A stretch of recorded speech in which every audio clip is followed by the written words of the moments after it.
Reformasi subsidi energi diklaim akan membuka peluang lebih besar bagi investasi hijau di Indonesia. Sementara perdagangan karbon terus berkembang pesat, kini bertambah menjadi 7 proyek dengan total kredit karbon mencapai 3,1 juta ton. Ironisnya, model ekonomi hijau mengandung paradoks yang tidak mengurangi emisi.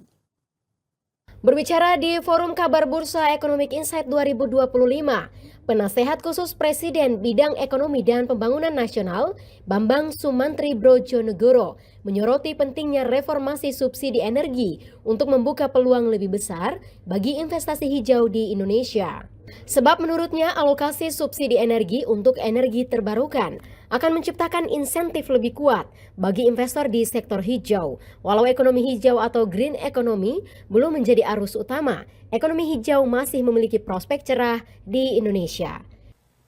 Terpulang kepada kita, apakah kita memanfaatkan atau kita mau hanya sekedar, oh Amerika nggak tertarik, kita juga nggak tertarik. Nah kadang-kadang kita salah membaca Amerika. Ya. Kenapa?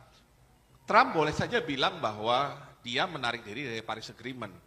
Kan barangkali orang yang awam melihatnya, oh berarti Amerika mungkin akan kembali ke karbon ya, kepada hidrokarbon, apakah minyak. Jawabannya memang betul. Ya, artinya bagaimanapun lobby politik di Amerika itu kan pasti akan dipengaruhi oleh industri yang terkait dengan hidrokarbon tadi ya. Dan kemudian di sana juga ada shale gas, shale oil yang juga lagi booming gitu. Tapi yang banyak orang nggak tahu bahwa salah satu negara yang punya pembangkit listrik bertenaga angin, ya, wind turbine power yang besar di dunia, itu adalah China dan Amerika. Ya. Jadi Amerika mungkin nggak banyak ngomong mengenai apakah menuju net zero apa segala macam. Bagi dia ya market mechanism aja. Dan ternyata market mechanism di Amerika ditambah dengan kondisi yang ada di Amerika memungkinkan untuk wind energy itu tumbuh subur di Amerika. Jadi kita juga jangan sampai salah baca bahwa Amerika akan full kembali ke fosil. Tapi mereka itu inginnya beralih dari fosil ke renewable, tapi dia ingin mengikuti istilahnya market mechanism yang normal. Mereka tidak mau melakukan langkah yang radikal atau langkah yang lebih ekstrim seperti misalnya dilakukan oleh Eropa. Pendapat senada juga diutarakan oleh Agus Sari, CEO Landscape Indonesia. Ekonomi hijau merupakan keniscayaan karena faktor keekonomian yang dinilai paling menguntungkan bergerak menuju energi terbarukan. Biasanya pengusaha itu nggak suka perubahan kebijakan yang drastis. Dengan demikian respons mereka misalnya terhadap Trump, itu nggak terus kemudian sekarang Trump keluar dari Paris Agreement, besoknya mereka udah melipat duakan produksi minyak, kan enggak gitu kan. Dan sebetulnya industri minyak di Amerika pun udah bilang, kita udah setengah mati ini mompa minyak, udah cuman dikit lagi kalau mau pun ditambah gitu ya. Sehingga mau nggak mau Amerika pasti akan harus impor gitu kan. Nggak ada itu drill baby drill, itu teorinya dia aja gitu kan. Indonesia telah mengambil langkah maju dalam perdagangan karbon dengan meluncurkan Bursa Karbon Internasional pada 20 Januari 2025 lalu, menjadikan Indonesia sebagai salah satu pionir dalam perdagangan karbon secara global. Seperti disampaikan oleh Kepala Divisi Pengembangan Bisnis Bursa Efek Indonesia, Ignatius Deni Wicaksono pun menambahkan, pertumbuhan perdagangan karbon di Indonesia cukup pesat. Nah ini sedikit ya, kita menyinggung mengenai pertumbuhan perdagangan karbon. Jadi kalau dulu peluncuran kita diluncurkan di tanggal 26 September 2023. Pada saat itu memang hanya ada satu proyek. Dan pada saat itu terjual kurang lebih sekitar 400.000 ton. Tapi sekarang udah bertambah nih, ada 7 proyek.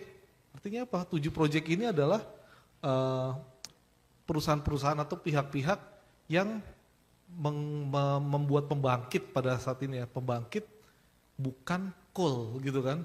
Saya mau investasi lebih banyak. Oh, dapat tambahan berupa karbon kredit yang bisa dijual gitu.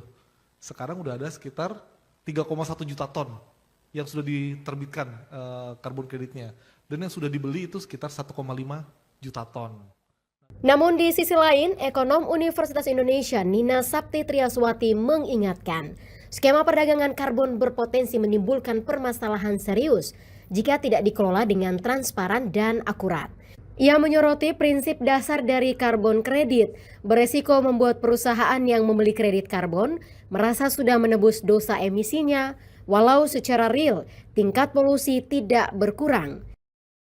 Anda beli dari yang plus, kita yang negatif, yang ngotorin tadi kan, macam mobil kita kotor gitu ya, atau kegiatan aktivitas kita. Nah itu theoretically berubah nggak? Ya enggak, status quo. Jadi kita mempertahankan minimal plus minus gitu ya. Inilah catatan akuntansinya. Jadi artinya secara prinsip dia tidak ada perubahan. Ya, next, yang paling bahaya adalah kalau karbon kredit ini tidak, integritinya tidak baik ya. Jadi yang kita klaim bahwa itu positif, misalnya hutan kita menghasilkan karbon kredit, ternyata tidak begitu ya, tidak sebesar itu. Nah ini yang bahaya. Jadi what they are offsetting itu ya sebetulnya nggak sebersih itu. Kita klaim bahwa dia zero, tapi tidak, itu hanya operationnya zero. Ya jadi bukan mengurangi, tetapi mempertahankan level gitu ya. Nah ini yang menjadi teknik ini yang hati-hati secara prinsip, mathematically correct, bahwa dia plus dengan minus, tetapi levelnya nggak berubah, bahkan bisa jelek kalau yang positif itu pencatatannya tidak baik atau tidak akurat. Di dunia nyata pencatatan kredit yang dikatakan plus tadi itu bisa tidak akurat ya, jadi dalam real words itu susah sekali. Next. Selanjutnya, Nina Sapti berharap mekanisme bursa karbon tidak menjadi bumerang bila dijadikan sebagai alat untuk menutupi polusi, tetapi tidak ada upaya nyata mengurangi emisi.